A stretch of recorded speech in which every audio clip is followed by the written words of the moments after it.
All right, guys, I have a special in-studio guest. Go ahead, lad, start the show. Welcome, everybody, to 8192 The Truth. My name is Lad Supernaw, and we are live at the PacWest Center in downtown Portland. It is my pleasure to introduce to you my dad, Joel, the Godfather Supernaw. You know, I love it how Lad always gives the Godfather gimmick an introduction, but the reason we have Lad in studio today isn't because Lad likes to get up at 7 o'clock in the morning on Friday when he doesn't have to in the summer. It's because in a few minutes we're going to have our good friend, Randy Couture, on, and we're going to ask him some questions. I've got a lot of stuff to ask Randy, both about fighting, Lad, training, in the movie industry. But I'm going to tell you a couple stories about Randy first before he comes on. So I meet Randy. Now, we wrestled around the same time in college when he was at Oklahoma State and I was at Southern Illinois in Edwardsville. And then I went to junior college. I went to Portland State. I kind of roamed around a little bit. So I knew of Randy. And I knew who he was, and we weren't friends at all. And so I meet Randy through a good friend of mine, Matt Lindland, during the 2000 Olympics. Matt's trying to make the Olympic team. He's the number one guy. He's been the number one guy forever. World team trials, he bites Keith Saraki's ear after getting fouled numerous times, and Randy has a gym out in Gresham. So we get Matt a lawyer, Steve Thompson. We get Matt a lawyer, and to curry, now at the time, Randy is on the board of the USA Wrestling Federation or something. So to curry favor, I go out and I join up at his gym and I pay in cash, for like a year or something. And I try to curry favor with Randy, and I'm like, hey man, can you help Matt out on this thing? Now him and Matt have been on the same team. Him and Matt are bros. He's like, man, I can't. He bit his ear. So he did bite his ear prior to, he bit his ear after numerous fouls on Keith Saraki. So Matt ends up going to the Supreme Court, getting a rematch, making an Olympic team, and becoming a silver medalist in the Olympics and World Championships. Well, we open up a car dealership. I put Matt's name on the sign, and me and Randy slowly but surely become friends. Move it on down a little bit. He moves in to the dealership. He needs a place to train, so I open up the back of the dealership so Randy and Matt have a place to train. Well, at the time, Randy is training it's the first Pedro Hizo fight. Man, you've got to know that the UFC is not much at this point. Okay, we're talking about what year would that be, lad? The fight was May 4th, 2001. All right, the first fight? Yes. Okay, so sports not that big, that dense. Carlot's starting to do pretty well. Now, I'm Randy's biggest training partner, and he's bludgeoning me. He's beating me up every day, and then the MMA media at the time exists of a couple websites, the Underground Forum, and whoever had a microphone. And they would come out and interview Randy, and his stick was always, I'm just doing it for the competition, and da-da-da-da-da, and doot, and whoop, whoop, whoop, and he's the nicest guy in the world. And he's murdering me. And not only is he murdering me, he's murdering anybody that comes into the room. Now, he does it with a smile on his face, and he's real nice and everything, but he's a stone-cold killer. So we're becoming pretty tight at this time. He goes on and fights that war with Pedro, and now they have a rematch. A lot of people think that he lost that fight.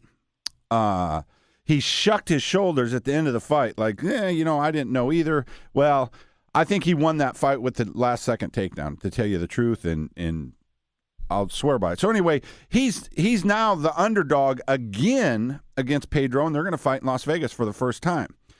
Now there's just getting a little bit more steam behind this MMA thing. So there's some more guys showing up at the dealership interviewing Randy. He's doing the same thing. Nicest guy in the world. Oh shucks, just doing it for the competition.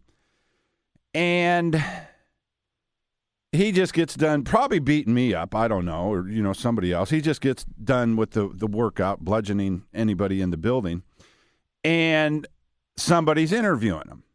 I don't remember who it was. It's one of the. He's still around. I think he's with. I think he may still be with MMA Weekly. He might be with MMA Mania. Those are, Mania wasn't around, but MMA Weekly was. So anyway, he's doing the same song and dance. Da da da da da. The interview ends. Randy's an underdog at this time. The interview ends. He winks at me and says, "I'm going to punch a fucking hole in his head." And I just laughed. I'm like, "Oh, man, you're Rocky. You're the Rock." So since that day, I call him Rock. He's Rock Couture in my phone. So years later, for him to do a movie with Sylvester Stallone, that's pretty cool. That's pretty cool. Watching the sport of mixed martial arts and watching Randy's meteor rise and fame has been really cool because he's been the same person the whole time. Now, as far as my son Ladd is concerned, Randy has a son, Caden, 29 days older than Ladd, and man, they've been buddies, since they were born. And Randy was always a big brother to me and an uncle to Ladd, but Ladd didn't know that he was super cool. We would go to Bend and see the three of them for years and years and years. And then Randy even did when he fought Big Nog, he did an autism fundraiser. And, him and Ladd were kind of the faces of this autism fundraiser here in Portland. And he fights a war. He fights an absolute war. One of the best fights I've ever watched was Randy's been in a lot of them. Randy's been in a lot of them. Anyway, so we're actually doing a fundraiser right at the Marriott downtown, and he comes over 30 minutes after that war. And as soon as I see him at this big venue, the first thing he asks is, "Where's Ladd?" So he's always really been in Ladd's corner. And I'll ask you this, Ladd. When did you find out that, or was it weird when you found out that old Randy, that you've known your whole life, was famous? Well, I always knew he was famous in some degree. I didn't know how famous he was. I knew he was pretty cool. But before I knew about the UFC, I thought he just did fake fighting, like WWE.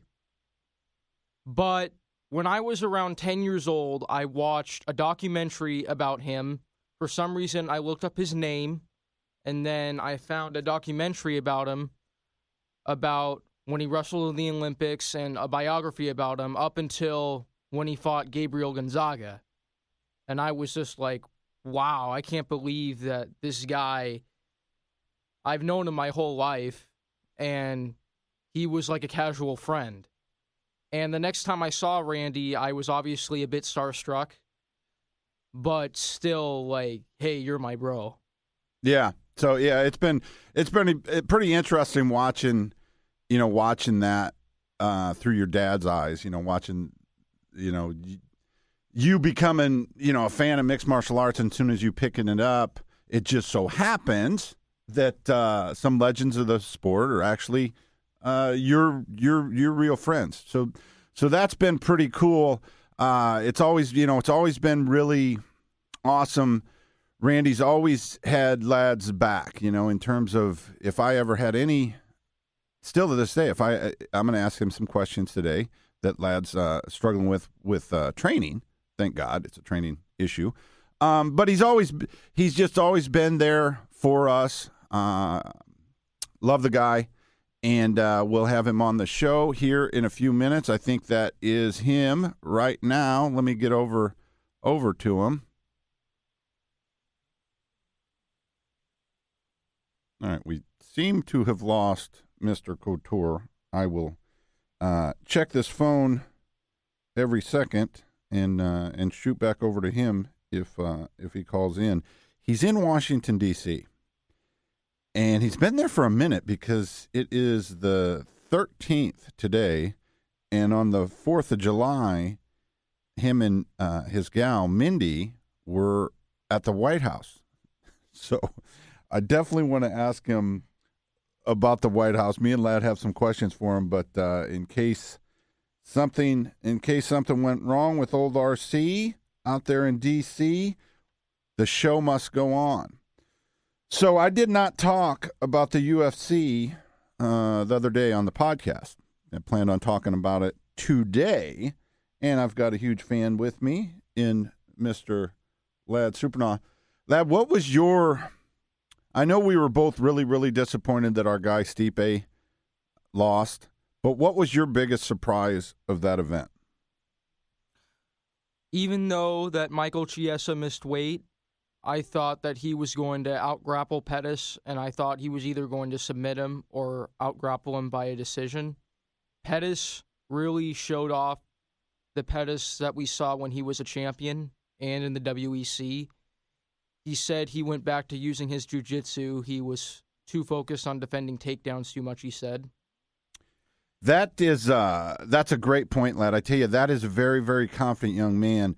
I've spoken for years how hard it is for one of these guys to climb to the top of this sport and then get knocked down and then have to climb again. Randy is one of the guys that did it on numerous occasions.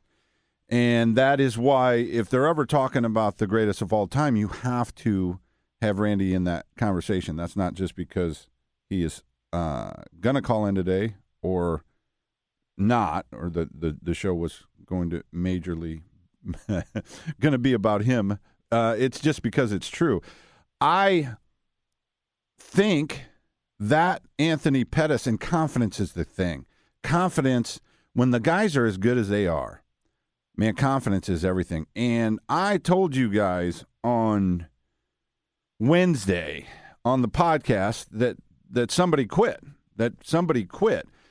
And that guy was Michael Chiesa. Michael Chiesa quit, whether it was because he was dog-tired from that weight cut and he missed weight. See, Chiesa's a wrestler too. So it had to be hard for him in his heart of hearts to go out there and compete after he missed weight. But, Ladd, what did you think of that tap? I thought it was kind of BS. He barely bent his arm. Pettis, he had the triangle, but he tapped when he bended his arm. All right, so when he transitioned to the armbar, he tapped as quick as a. I think is Chiesa a black belt? I think he is a black belt. He's like a purple belt or something. But I'm not really sure. He should lose a stripe for that. He's at least a purple belt. There's no shame in tapping out, and there's no shame in quitting. It happens a lot more than you guys think. But go back and watch that fight, and yeah, he tossed it in. He said, "I'm done." He beat me the first round. He's beaten me this round. You can think really fast inside that cage. I can tell you that. So you can find your way out of that cage anytime you want.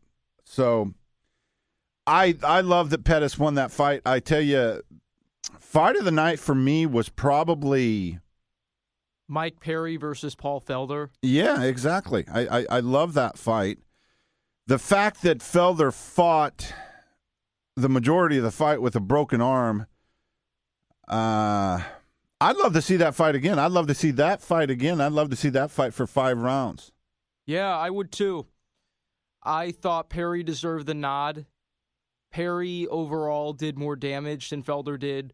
I think Felder outstruck him by a little bit, but he didn't really do too much damage. Felder slammed him a couple times. Obviously, Felder had Perry slammed him a couple times because obviously Felder had a broken hand. And props to Felder for fighting that fight in a close fight with a broken hand. Now, was that a split? That was a split decision, wasn't it? It was a split decision for Mike Perry. We got our clocks clean Saturday, lad. You were 1 for 4. And Derek Lewis beat in that snooze fest against Ngannou. So you were 1 for 4. I was 2 and 3 because I went with Perry at the last second. Now, we did, in our defense, we did the show prior to knowing Chiesa missed weight. So you gave your picks, and we did not know Chiesa made weight. So we were rooting for Pettis the whole time. Yeah, I wanted Pettis to win, but I thought Chiesa was going to obviously out-grapple him, which did not happen. My pick changed as soon as Chiesa missed weight. Yeah, mine too. I hate the guys missing weight. They have to do something with this. Not only did Michael Chiesa miss weight, the story coming out now, or man, the one thing about the UFC, and it's similar to politics, is there's another news story out right on the back of the previous one. So you move on to the new event, but the big story was pulling Max Holloway out of that fight, concussion-like symptoms and this, that, and the other. Now they're saying, you know what? He's pulling so much weight, he might have water poisoned himself with the water overlaid. So I hope we get Randy. I hope we get through to Randy, because me and him have been talking about this water load for years. It has tricked the system in believing that you can cut more weight than you should. And you got a guy like Max Holloway who is too big for the weight class, obviously. If he cannot make 155, he's definitely not he hadn't made 145 in a minute. There needs to be a lot of changes there. So they haven't definitively come out and said that's what it was. But if it was, guys, get a handle on your weight, man. Don't. Let's get back to 8192 when a guy had to lose. Yeah, you go into fight week 15 to 20 over, and if you're a smaller guy, that number can't be over 15. You don't need to be losing more than 15 pounds to make 145. That's crazy. I don't care that you can make it. It is not healthy for you, and you need to stop doing it. So we have that. You got anything? Well, back to the fights. Yeah, I would like guys to definitely get a better handle on their weight cut situation. UFC fighters always missed weight, but it's never happened this frequently. And the guys who missed weight are like 8-3 or something like that. 7-3 now. They're the last 10 guys. They were 7-2 going in the Chiesa fight, and Pettis won. So they are up. The fact that they're allowed to fight and earn any portion of their purse is the problem. Is once you take away their ability to fight, and man, the answer is one and done, man. You miss weight once, you must move up to the other weight class. That's it. That's just as simple as it. You don't get to make any money. The other guy needs his paycheck. So within that coming out, some of the news that I forecasted last week was, man, Brian Ortega is going to have a hard time getting that next title shot because he turned down a late-minute replacement with Jeremy Stevens.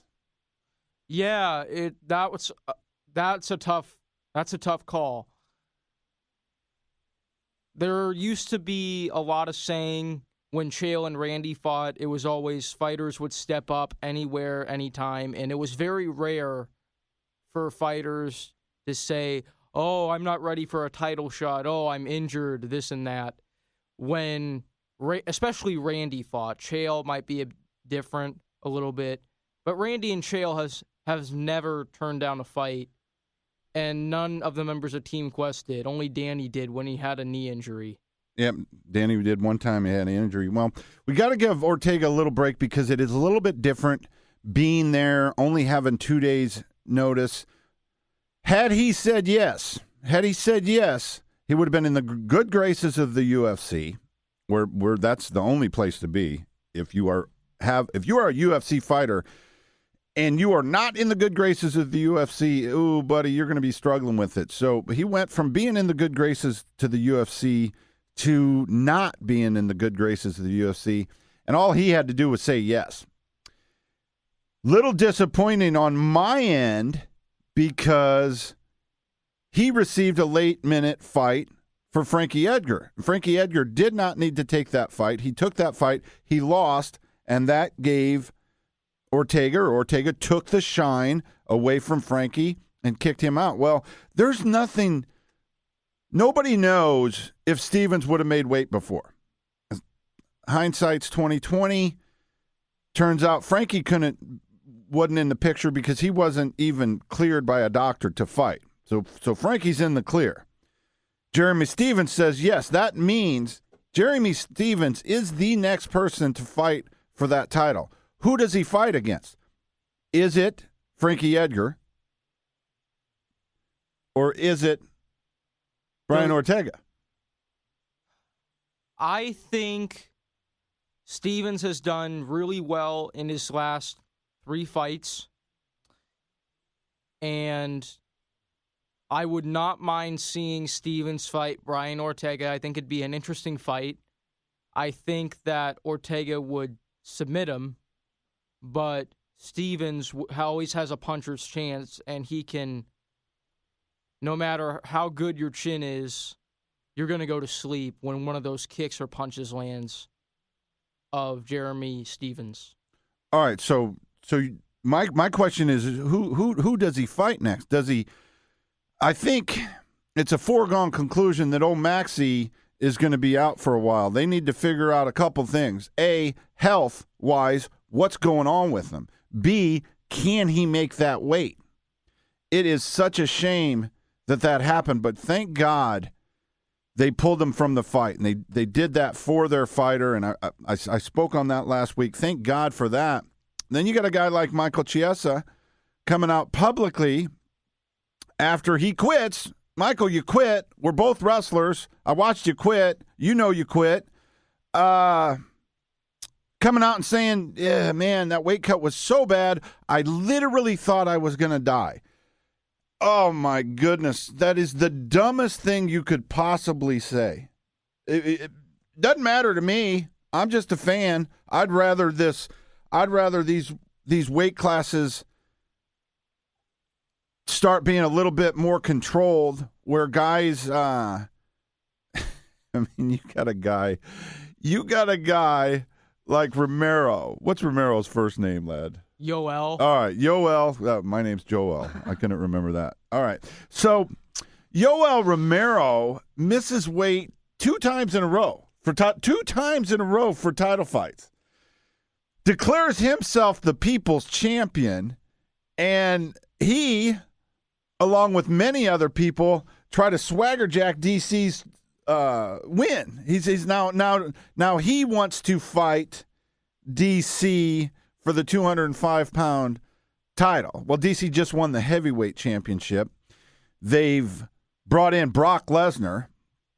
And if you think for one single minute that the UFC didn't bring Brock in because they are struggling with pay-per-view numbers, you've lost your mind. You have lost your mind. My question, if I could ask Brock, if me and Brock were just, hey, if we were just talking, I would ask him, hey, man, what is your incentive to come back and fight? I truly believe it can't be money because he's made millions upon millions of dollars, and he doesn't live any kind of extravagant life. I mean, his lineage is going to be taken care of. This is a guy that he's a very simple guy, man. I would be like, do you really think you can beat DC? Or obviously he really thinks he can beat DC, or he wouldn't take the fight. But the question is that rush?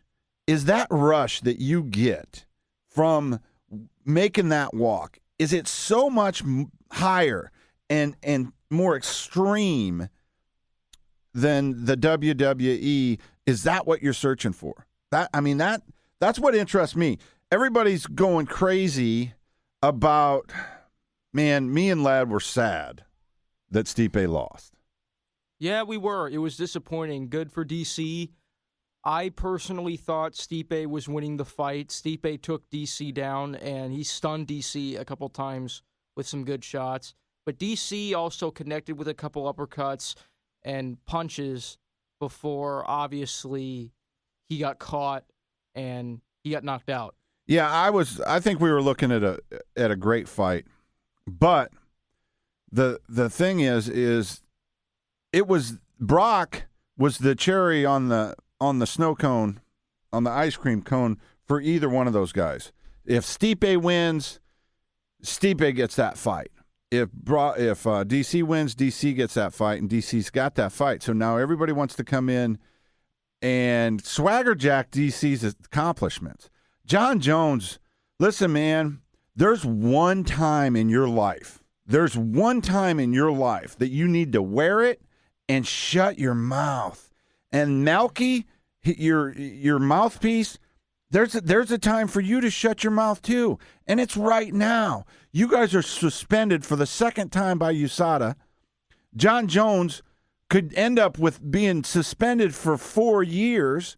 It's already been a little bit over a year. I think it's got to be 2. I would be shocked if they came back and said, okay, hey, we messed up again, because USADA is having some problems with this. They're having some PR problems. You got guys like the Nigaro brothers and Junior DeSantos that tested hot for something, and they found out, hey, it was a tainted supplement. So if, in fact, John didn't do it, or he comes out clean, or it's skeptical, this, that, and the other, well, John, that's your time to start talking. But right now, as hard as it is to be out of the shine, as hard it is, and people don't care. People don't care. They don't care no more about mixed martial artists than they do about the veterans or they do about 4th of July. So this is just me talking. This is just some 8192 coming at you. Is shut up, man. Shut up. You're not a part of the thing. Don't try to jack that guy's accomplishments. It's kind of like we work together, because you do. You both work for the UFC. And one guy shows up at work all the time, and he's a superstar. But there's another guy that shows up, he shows up enough to keep his job. And when he's at work, man, he does this amazing job. Man, he keeps getting in trouble and keeps getting thrown out. Yeah, that guy's not going to have anybody's respect. So I know respect's not a big thing in the world, and especially not in this sport. But, man, guys, let a guy like DC have his shine. Stipe, man, buddy, I wish you were getting a rematch. I wish Brock wasn't on the table. I think you deserve a rematch. But historically, if a challenger knocks the guy out, historically he doesn't get a rematch right away. And that's what happened. Doesn't matter how close that first round was. Man, he cleaned old Stipe's clock, and I hope Stipe comes back. I hope he regains that championship. I think the way that plays out, quite frankly, is excuse me. I think the way it plays out is Brock fights DC, and DC wins that fight, and I think DC retires. I do not see DC going back down to Light heavyweight. to light heavyweight. I don't see that happening. Now he's throwing a caveat out there to Shogun, but Shogun's got to fight with who, lad? Anthony Smith. Yeah, he's got to fight with old Lionheart, and he ain't getting by the Lionheart. So I'd sent Anthony a text and say, man, they forgot about you. He's pretty fired up about that. So I tell you, you got, DC, you're calling all the shots. You're holding both belts. You've got a job in the media. Be careful. Be careful with that power. Be careful with holding all the cards. Because, man, I tell you what, if I'm advising you, you relinquish that 205-pound belt. Relinquish it because, A, Shogun's not beating Anthony Smith, and you don't want any part of Anthony Smith. And Alexander Gustafsson is planning on fighting Volkan Ozdemir. Cormier has fought both of them. He obviously smoked Ozdemir. But there's really no reason for Cormier to go back to 205. I mean, he has this super fight with Brock. It's a huge money fight. Brock was the Conor McGregor of the UFC before Conor showed up, in my opinion. And I just don't see any reason. I mean, he could lose to Gustafsson. The last time that him and Gustafsson fought, it was a really close fight. I thought Cormier won by split decision. And yeah. All right, good. I'm glad you ran that back, lad. So yeah, so what we're saying is the worst thing that could happen to the division, the heavyweight division, was what happened. The worst thing that could happen was DC winning the belt, and he's already said, "Hey, I'm out in March." Maybe he extends it to April or May, but he's going to have two more fights. I truly believe that. I do not believe they're going to be at 205 pounds. So if I'm advising DC, I'm going to advise him, hey, man, we there's nothing for us at 205 pounds. Give that belt up.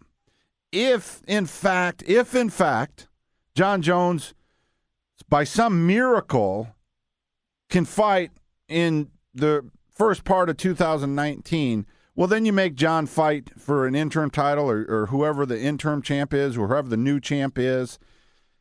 John's going to win that fight. He just is.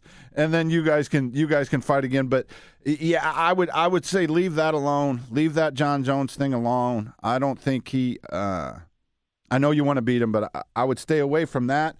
I would fight Brock, and then I would give Stipe a rematch if Stipe beats your boy Kane. If Stipe doesn't, if you beat Brock, which you should, but there's no guarantee of that, I would just go ahead and ride off into the sunset. I'd be done with it because you don't want to be the guy that walks out on top. Nobody's ever done it before. Be the guy that walks out on top. The only guy that I can remember that's ever won his retirement fight was Chris Lytle.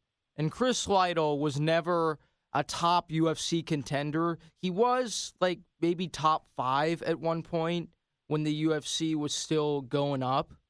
But he was never really that close to a title shot. He was just a really big veteran that's happened to win his last fight in the UFC.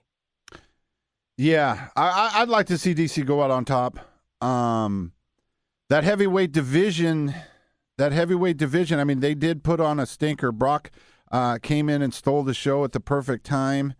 It was kind of cool that old DC thought they were just going to be chummy, and Brock went full heel. And when they fight, I believe they will fight. I believe Brock will figure out a way to get to the cage, whether he dopes or not. So we'll see.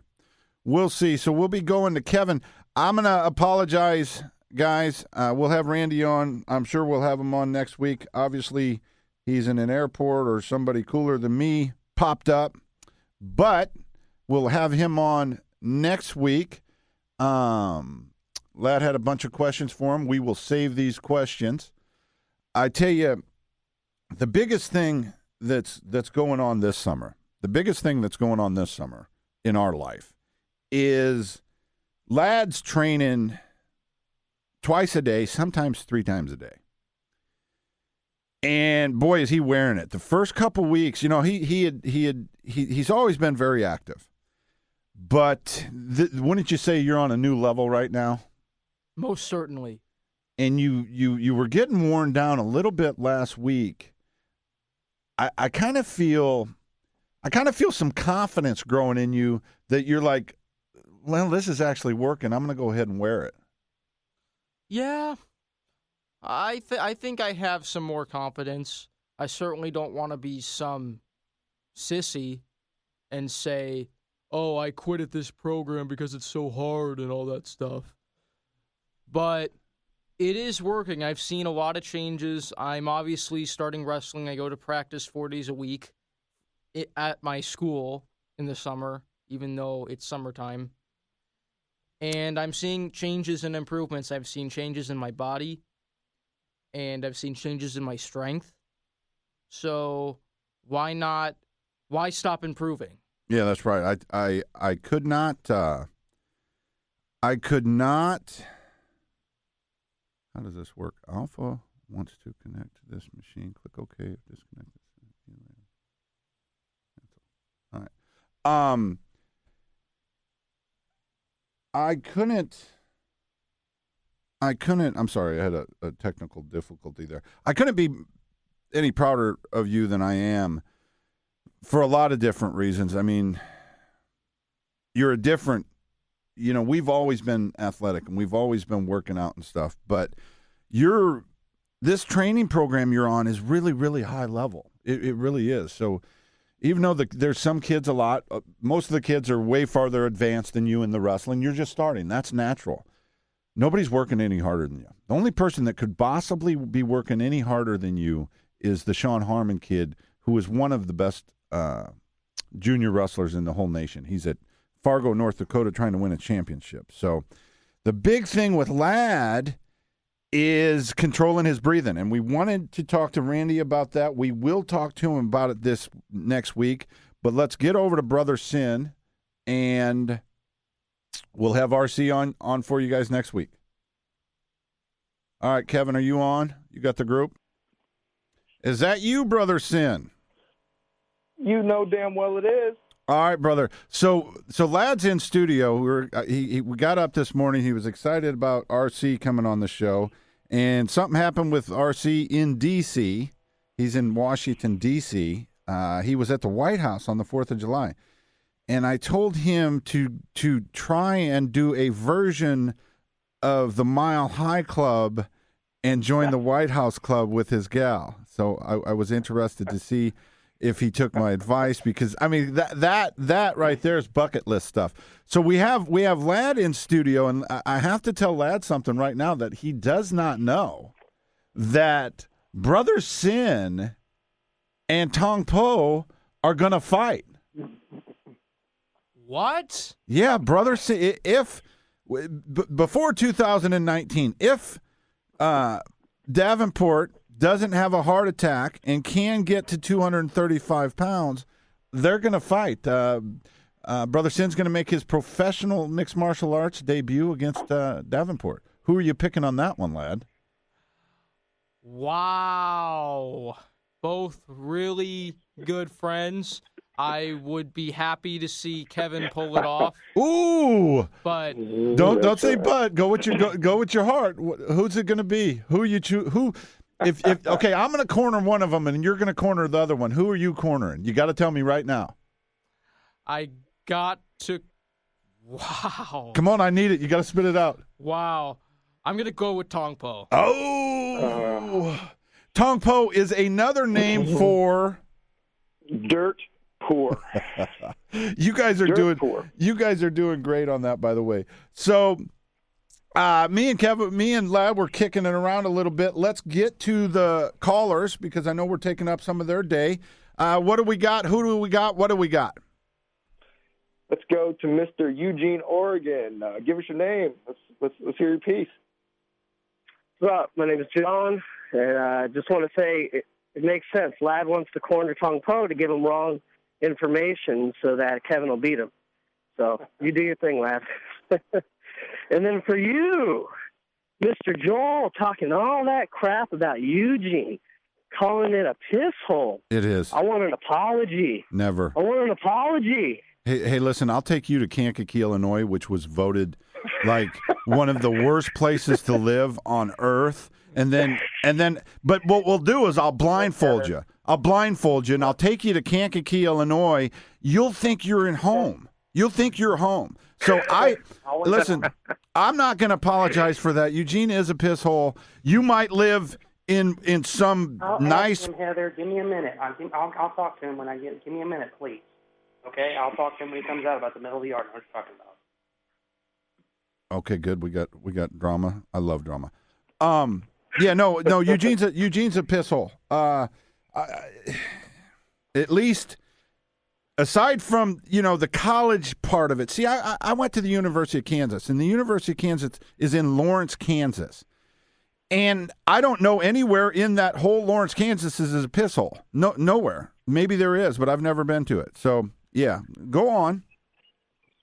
Well, so I actually was born and raised in California and moved up to Oregon. So I got to agree with you when you said whoever lives here don't want to live here unless they have to. So I got 3 kids with the missus, and she wants to live in Oregon, so we're in Oregon. So happy it what? Is a piss hole. Happy. All right. So all right. Perfect. All right. Do we got it? We got anything else you want to knock around? Yeah. I just want to say, so I was part of Kevin's case study, and I'm 29 years old. Up until I was 25, had a great metabolism, and then you get older, your body changes, and I'm just so ignorant when it comes to healthy foods. And people are like, "Hey, you want to eat healthy? The information's out there. You don't have to go on all these diets, these shakes, all this stuff. Just do the research yourself and eat healthy." Well, again, I could eat whatever I want for the first 25 years of my life. So starches and calories and carbs and all that, I'm ignorant to it all.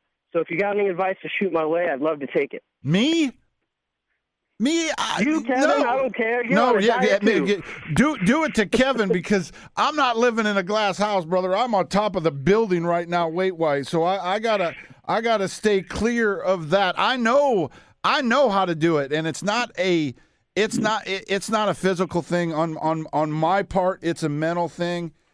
One of the things that me and Kevin agree on is everything works. Just do it. If you can get some structure from him, get it. So you were in Kevin's case study, and you bombed out? Did I what?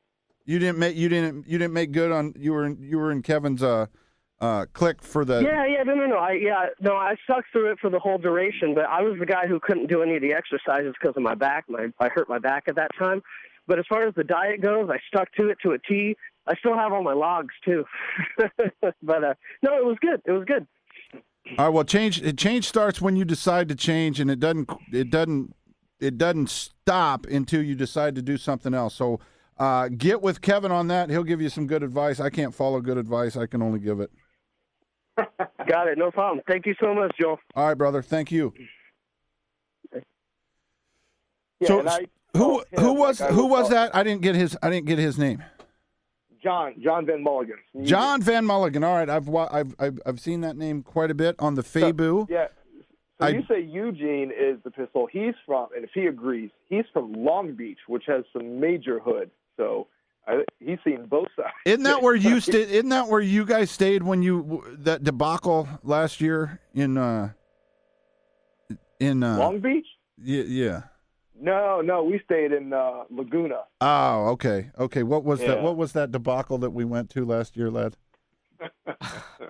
What's the debacle? The debacle when we watched somebody fight that we'll never go watch fight again. What was that? The Phantom Tap is that the Red Rock Hotel or something. It was somewhere in L.A. we watched the massacre that we'll never talk about. And Yeah, you did a good job there. Not talk because I don't know what you said. But anyway, all right, who's up next? We got Mr. Little from Texas wants to redeem himself. He feels like he got a bad thanks, rap but he after didn't get the it. pick He last didn't. week. He didn't get a bad rap, Brian. And I'd like to have a conversation with you. I think you thought possibly that we were trying to bite Jim Rome's move, and we don't. We just want to have a quick conversation. Thanks for coming on. Yeah, that's affirmative, Joel. Pretty much, I'm coming, laying my weapons down, man. I'm laying the donkey jawbone at your feet, and I'm holstering my 6 shooters and just asking for repentance. Do you actually? I think you talk like this. You can't talk like this. You can't talk like that in real life.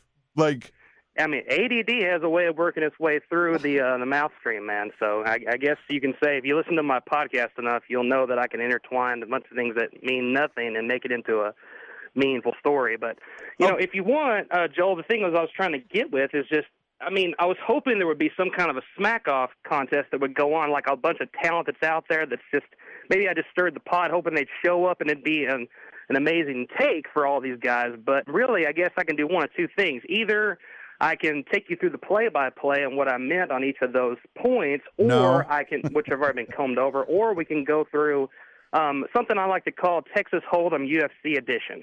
So which one do you want? all right, here's what we'll do. Let me ask you questions, brother, because I'm more interested in you than playing some kind of game up here. So where are you at in Texas? What part I of live in the dirty W known as Waxahachie, Texas, the same spot that Jay Baby lays his head at night. All right, cool. That's So- kinda, So where is that in regards to somewhere what I would know, which is only a big. Aren't you guys just a little bit out of Dallas? yeah, south of Dallas. That's the best way to put it. Just go south of Dallas and make your way towards Waco, and you're going to find us in there. And how many years away is Austin, Texas, from there? Probably about maybe 4 to 5 hour drive, That's crazy. something That's like that. I don't think. Yeah, you literally to go see my parents in Canyon, Texas.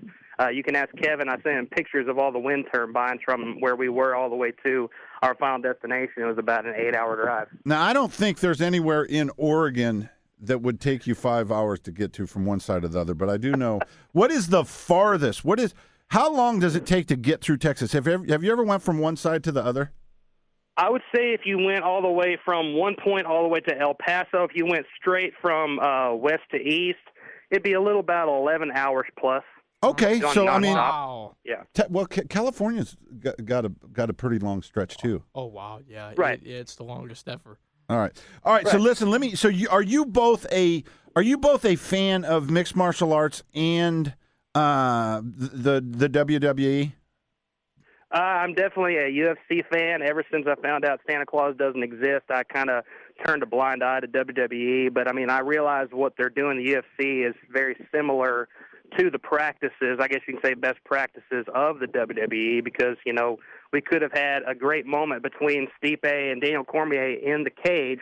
Instead, you know, we have that turn and have Brock come in with the dollar halos over his head, and then you just have to go to Twitter and watch Stipe and DC be real men. Okay, all right. That's a beautiful talking point right there. We talked about I talked about a little bit on the beginning of the show. In fairness, either one of those guys was getting that fight. And the other guy, unless it was a war of all wars, which it was, man, I think it had the makings for that.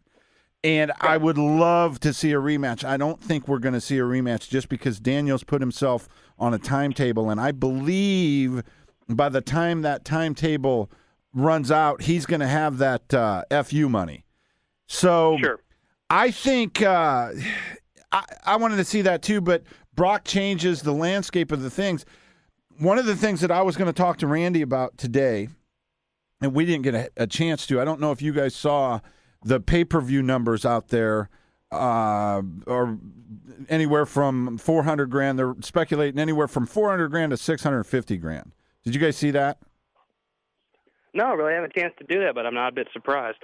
Well, I kind of, back when Randy fought, anything over 5 was a really, really, really big win.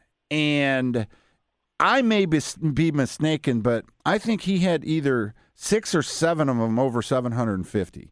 And that was back when this sport wasn't where it's at now. So I think what we're watching is a star power like Conor McGregor is actually taken away from the sport rather than given to it. And what we're seeing is what we have, which is we are, like Chael says, in the entertainment business at this point. Yeah, which is a heartbreaker for so many of us who were Zuffa fans for so long that evolved with the sport, and then they watch this. It's just like, well, I guess those days are over at this point. But, the 15% of us that are die-hard, they'll bend over backwards to the 85% that are casual viewers. And, Brock is a way to – rules are rules in this sport unless your name is John Jones. Rules are rules unless your name is Brock Lesnar. Unless you're Conor McGregor, these guys can walk through the raindrops now.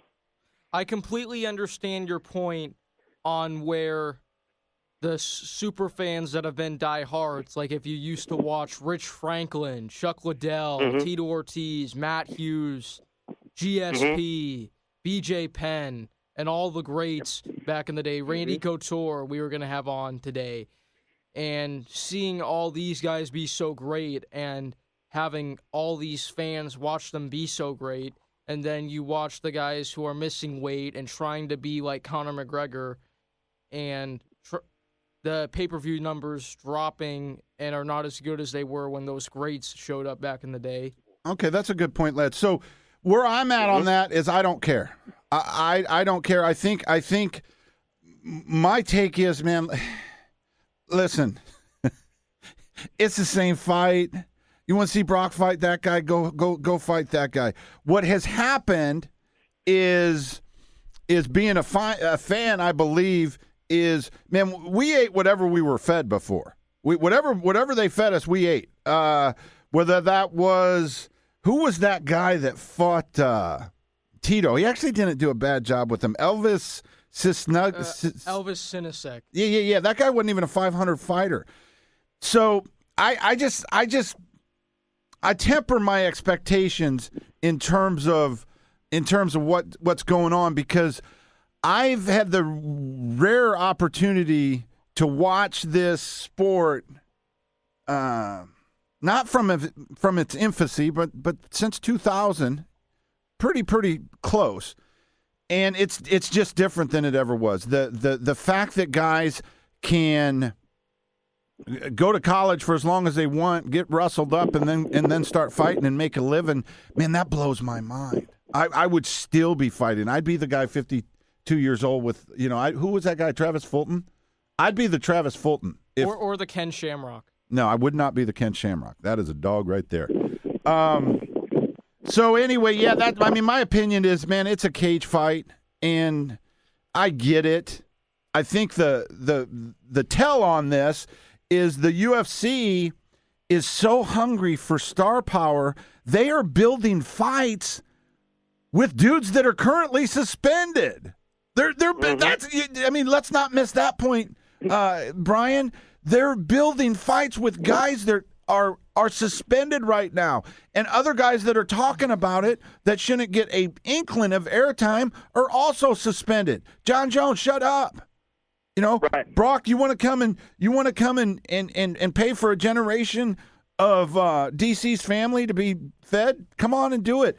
That's fair. Both you guys were going to get that fight, so I don't have a problem with it. I'll pay for it, and I'm not the guy talking about what these guys deserve and this, that, and the other, man, because I watched the guys fought. I fought 5 times for free. One fight, I fought Wes Sims. It cost me about $10,000, to raise money for Ryan Bennett. Ryan Bennett. So I don't have any sympathy. This is a sport that the Fertittas and Dana and the labor, which was everybody that you mentioned, lad.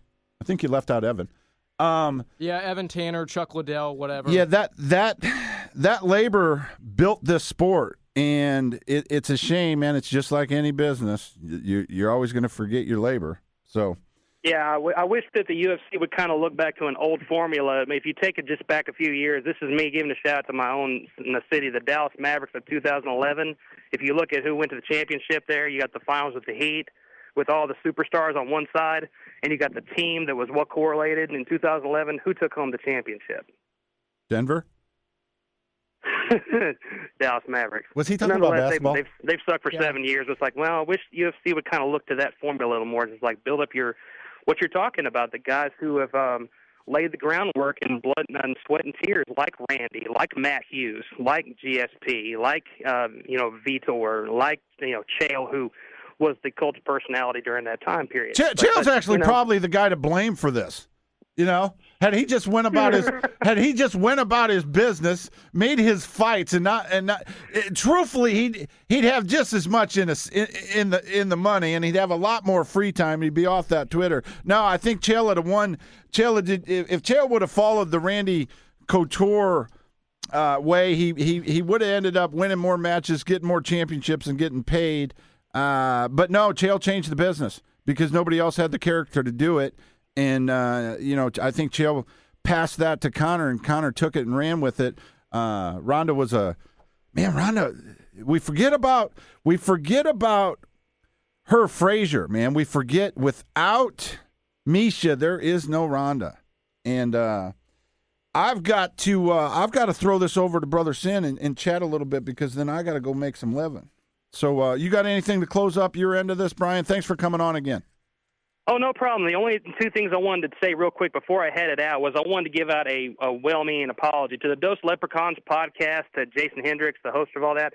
If I made your ear bleed the last time that we talked, make sure you send over the receipt to my house, man. I'll send you the copay. I'll take care of that. I apologize for that. And second of all, Brother Sin, I'm shocked by this just as much as Lad is, but I guess all I've got for you, Kevin, is Naksu Cow, I guess. But that's all I got, brother. All right, hey, thanks for coming on.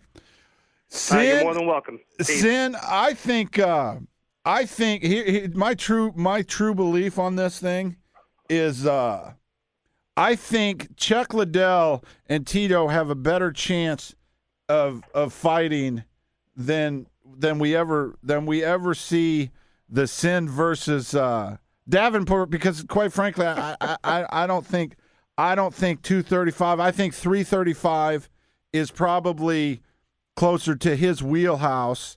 And, I don't think we're going to see that fight, but I don't think we're going to see Chuck Liddell versus Tito. Do you? No, not at all. I mean, as Chael put it very eloquently, they've signed an agreement, but they've got no location, no date, no venue, no city. Yeah, it's not going to happen. Man, it's sad too. Oh God. Yeah. But on that, I'll fight Poe at 260. That just makes him slower and gives me an advantage. I'll take him at 260. 235, nothing. I'll come in at 220 and knock his head off. Okay. Well, now hold on. I love both you guys. So let me see if we can get him down. Let's do a good thing. Let's do a good thing for him. But we'll give him. We want to do this before the end of the year. You've got your 17th kid coming in August. 16. It's coming. It's going to be coming any day. It ain't making it to August. That's all right. The Hayes in the barn. Lad was 2 weeks. Hayes in the barn. Baby girl. Does she have a name? Aria. That's a cool name. Yeah, I've heard of Aria a couple times. Yeah. What's the middle name? Claire. Aria Claire. All right, we'll love that name. So, okay. I'd like to see. So we got 5 months left. All right, if you're good at 260, I'm going to find you guys a venue, and I think it's probably going to be the Rumble at the Roseland. Oh yes. That's good because main event Rumble at the Roseland. Tong Po versus Brother Sid. Man, I got to tell you, you guys are killing it on those dramas. You guys are murdering. We got to get those out. We got to get them packaged together and put them out there for people to see because they are funny. Well, and he's staying in character too, which I love. I mean, I love that, and yeah, I like the whole thing. You guys are giving me a lot of entertainment. So what is your biggest takeaway from last week? What were the, what was your biggest, of the fights last week?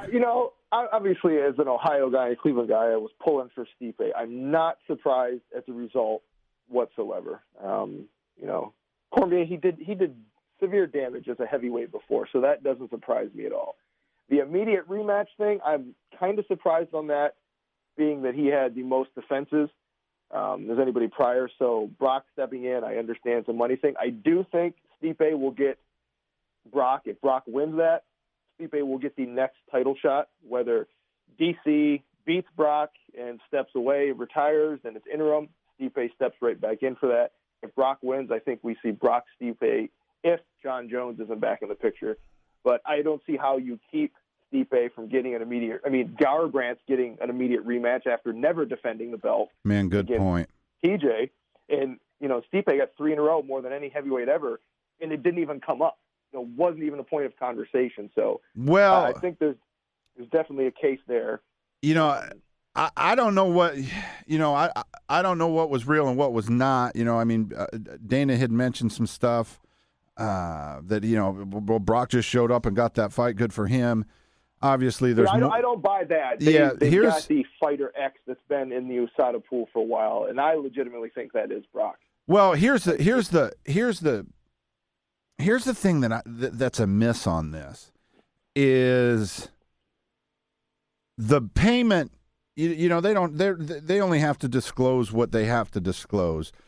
Yeah. So for Stipe's management not to have, I'll go ahead and give DC this shot, but I need a rematch clause. Maybe the UFC just does not do rematch clauses. But I was a little bit shocked by that. I think the fact that if we think that either USADA is going to give Brock a pass, okay? I hate USADA. I don't think the sport's any cleaner or any better since they've come on board. But either they're going to give him a pass or he's going to come and do the same thing he did last time, which is make the walk, get paid, and get busted again. He didn't care. But no. I think he's not going to be clean for 6 months. There's no way. And he may be, as old Chael says, practically clean or reasonably clean, but he's not going to be totally clean. So, I just hate to see it, man. I hate to see Stipe go out like that. I think I would love to see a rematch. I think you run that thing back right away, and I think you're going to see a different event. And then I think I would love to see the third one, and I think that is where that would be better for the sport. But I agree. In the legitimacy, it's definitely better for the sport. I agree. But, they've had a bad year. They're struggling. Which brings me to a point that I want to cover before we have to get off. Have you seen the interchange between Dana White and Brendan Schaub? Oh, God, good job. Good job. Good job. Of course. Now, isn't that something? Man, Schaub, people call him a douche, whatever, 500 fighter. But he nailed Dana good on that last post. Well, listen, man. If Brendan Schaub had Dana's money, he'd burn his pile, okay? Oh, yeah. He'd burn his pile. And the fact of the matter is, I'm gonna side with Dana on this thing just because all Dana's doing is protecting his fighters. Dana doesn't have 2 podcasts and this, that, and the other. Dana has one thing, and it's the UFC. And to think and $400 million.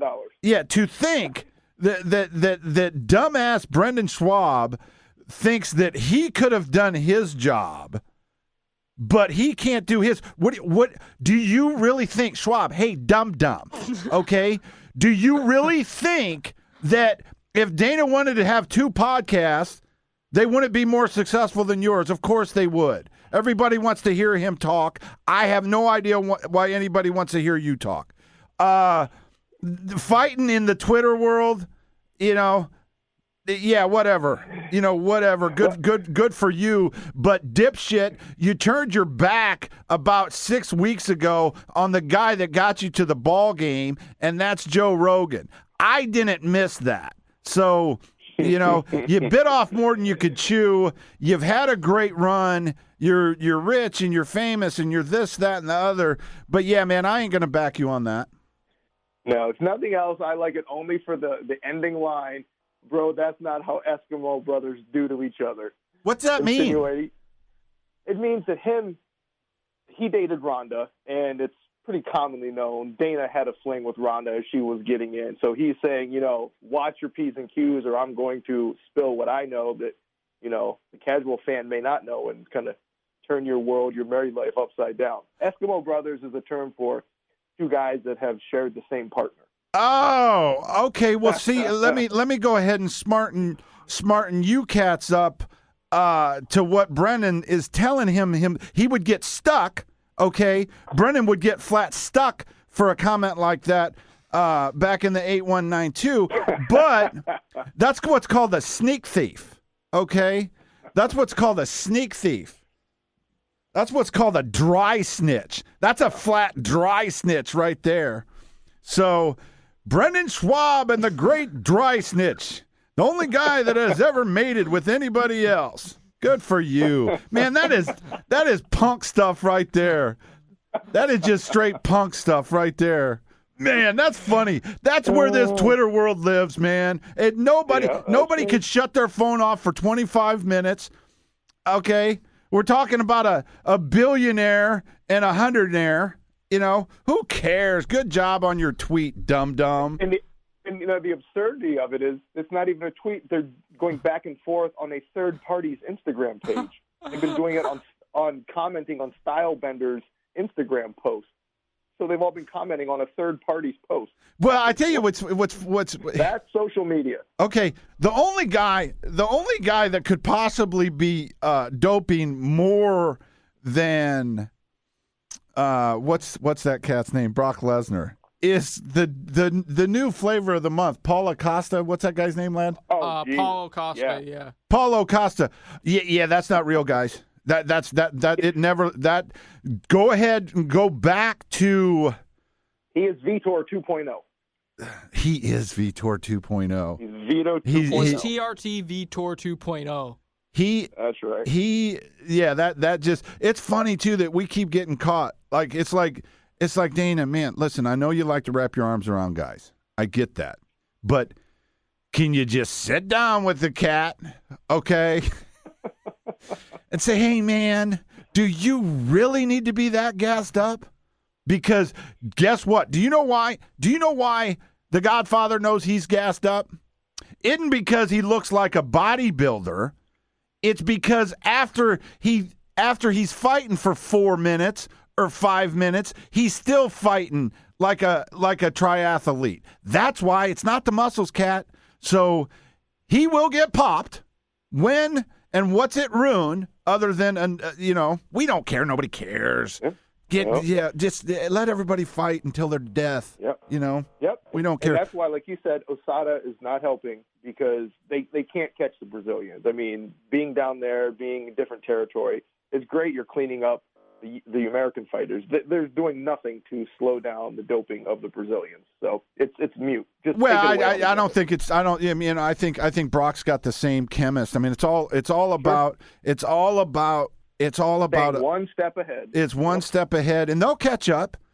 They'll catch up. But if they did catch up, what you would find is there isn't any more people not doing something illegal than there were, 10 or 15 years ago. What the UFC needs to do to fix this sport, quit trying to clean the fighters up. Let's get a weight system figured out. Let's have the guys fight at a realistic weight for them. I think that would go a lot further to cleaning up the sport than not. I'm going to go ahead and ask Lad. Lad, you got any final thoughts on this show here? Well, I don't really care too much about the whole Brendan Schaub. It's Schaub, not Schwab. Stuff. Brendan Schaub did have a decent run in the UFC. I think he beat Crow Cop at one point, but he's turned into a stupid douche, in my opinion, on his podcasts and stuff. No one really wants to hear you talk or talk smack to Joe Rogan, who's brought you to the company and stuff. And yeah, I think I talked about everything we need to talk about, and that's about it. All right, thanks, buddy. All right, Kevin, how about you, brother? You know what? Tong Po better watch out. 235, 260. He ain't got a prayer. All right, let's figure out a way to get that on, and we'll see if we can.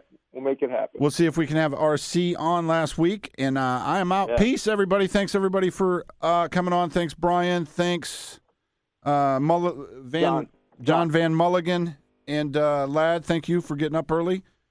Peace. Peace out. Peace.